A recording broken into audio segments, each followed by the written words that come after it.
Okay, magandang araw sa inyong lahat at nandito na ulit ang inyong astig na sec para naman sa pagkakataong ito ay pag-usapan yung ating mga barangay sessions. Ano po? Merong nag-request na gumawa tayo ng video patungkol nga sa paano ba ginaganap yung mga barangay sessions natin. At alam naman natin na ang barangay session ay isa sa mahahalagang instrumento ng barangay at parte rin ng duties and responsibilities ng ating mga barangay official para sila ay makabuo ng mga programa.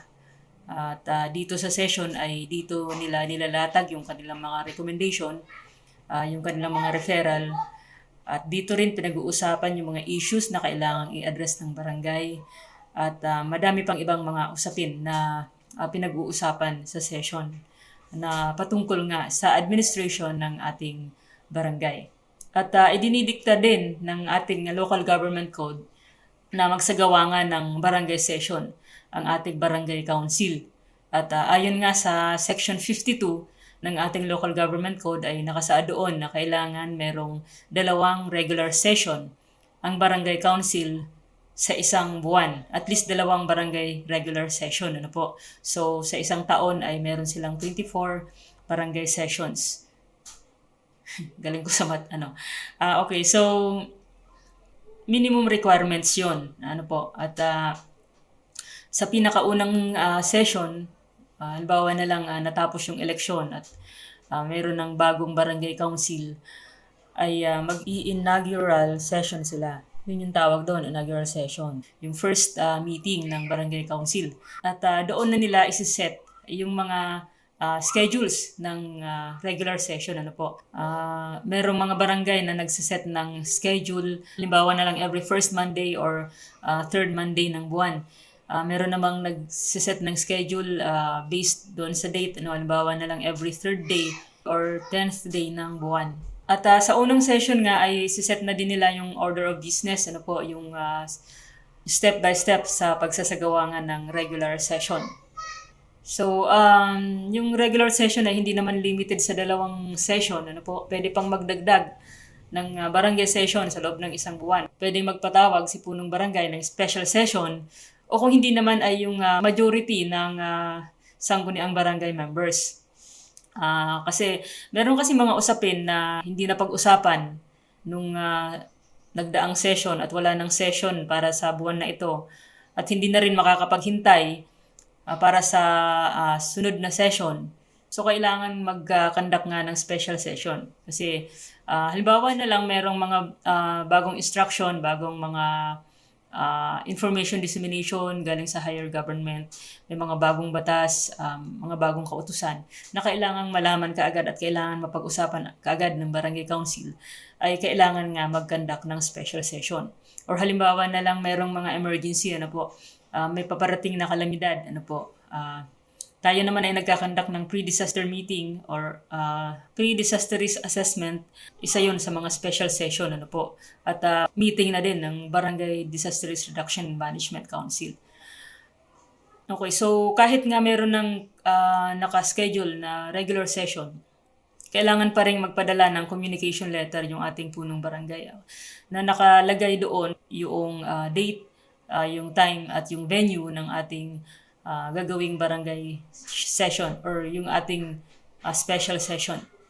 Okay, so ayon sa ating section 52, yung ating barangay regular sessions ay bukas naman sa publiko, ano po. Subalit may mga pagkakataon na pinapayagan na mag-request yung ating punong barangay ng closed door meeting, ano po, closed door meeting para magkaroon ng katiwasayan, formalidad at moralidad yung ating barangay session. So, pwedeng mag-request yung ating punong barangay ng closed door meeting, ano po. So, kasi yung session kasi pwede ka namang mag-attend dyan eh. Yung mga sa community, pwede naman silang mag-request na mag-sit-in sa session, ano po. Kung may mga gusto silang ipaabot. Subalit may proseso yan at ina-approve yan ng ating sangguniang barangay members, yung mga agenda, ano po. At meron kasing mga uma-attend na gagawa lang ng issue, ano po, makakapagpagulo lang. So, yun lang naman yung iniiwasan minsan pagka doon sa mga sit-in, sit-in. Pero hindi naman madalas siya mangyari yun. Ano? Bihira namang mangyari yung mga ganong issues. Ano po. So, yung step by step ng pagsasagawa ng session, kasi dito sa amin, meron kaming sinusunod na, siguro ito yung standard. Hindi kasi ako nagbasa ng, ng local code lately. Ano po. Hindi ko hinanap ito sa local code yung step by step ng pagsasagawa ng barangay session. Pero ito yung ginagawa namin at ito din yung ginagawa ng ibang barangay pag nagsasagawa sila ng barangay session. So, isa-isahin natin. Ano po. Una ay yung call to order. Ano po.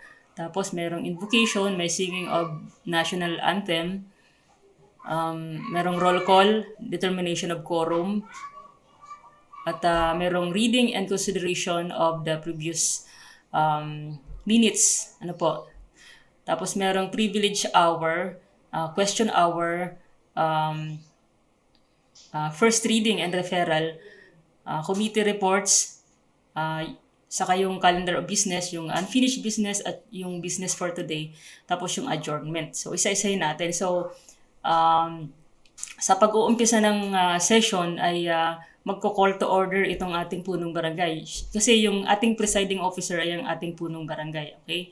So, kung wala si punong barangay at meron siyang sakit, halimbawa na lang hindi niya kaya mag-preside ng meeting, ay buboto yung ating majority ng ating sangguniang barangay members para magkaroon ng acting presiding officer or temporary presiding officer. So, magko-call to order nga si punong barangay, ano po, sabihin niya na the meeting will now come to order. Or pwede namang, I call this meeting to order. Sa amin kasi si Kapitan ay sinasabi niya na lang, call to order. Ano po. So, ibig sabihin, tayo ay manahimik na o maging formal na dahil mag-uumpisa na yung session. Susundan yun ng isang dasal, yung invocation, ano po. Pwedeng may naka-assign na SB member na mag-lead ng prayer. At pagkatapos nun ay kakantahin na yung ating national anthem. Pagkatapos ng national anthem ay magro-roll call. Ano? Uutusan ako ng ating punong barangay na i-roll call yung attendance. Ano po? So, para ma-determine yung quorum, papasok na yung determination ng quorum. Ano po? Ano ba yung quorum? Ibig sabihin nun, majority ng sangguniang barangay members, hindi kasali si Kapitan sa bilang, majority ng sangguniang barangay members ay present. Ano po? So, ang sangguniang barangay members ay yung 7 barangay kagawad at yung SK chairman. So, sila yung bibilangin. So, majority nun dapat ay present para magkaroon ng quorum. Ano po? So, pag dineclare na ni Kapitan na mayroon ngang quorum, ay approvean ito, no? Sasang-ayunan ito ng ating sangguniang barangay members.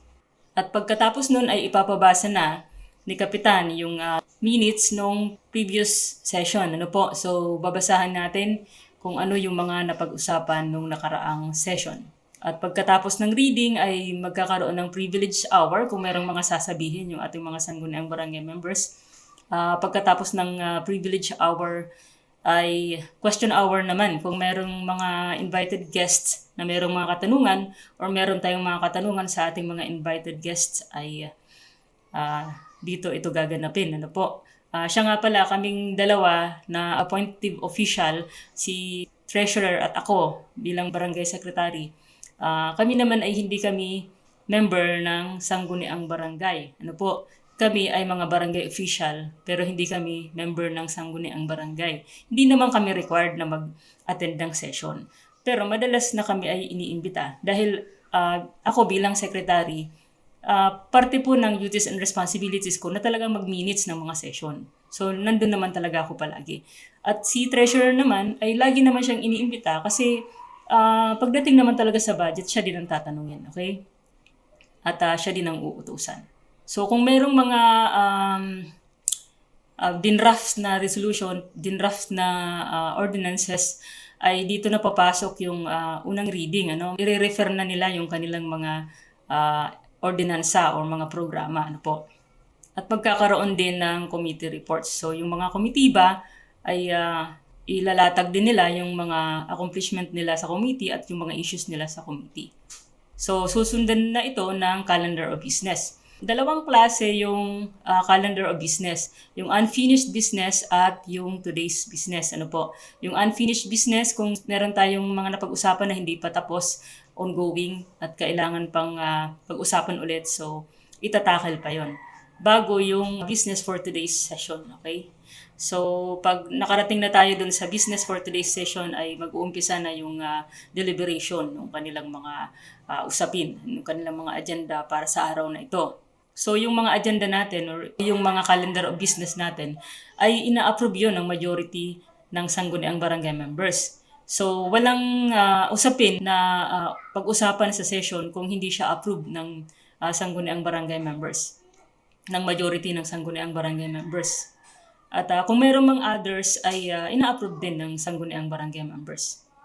Ngayon, kung may mga nabuong resolution ay syempre pipirmahan nila ito. Ano po. Sa realidad naman ay hindi naman yun kaagad ginagawa yung mga resolution. Later na yun pinipirmahan. At saka isa pa yung mga resolution na mandated ng ating mga higher government. Minsan binibigay na nila yung mga format. Ano po, at kasi required ganun. So, kailangan yung SB merong ganitong resolution. So, yung mga ganitong, yung ating mga barangay-based institution, dapat merong mga ganitong resolution.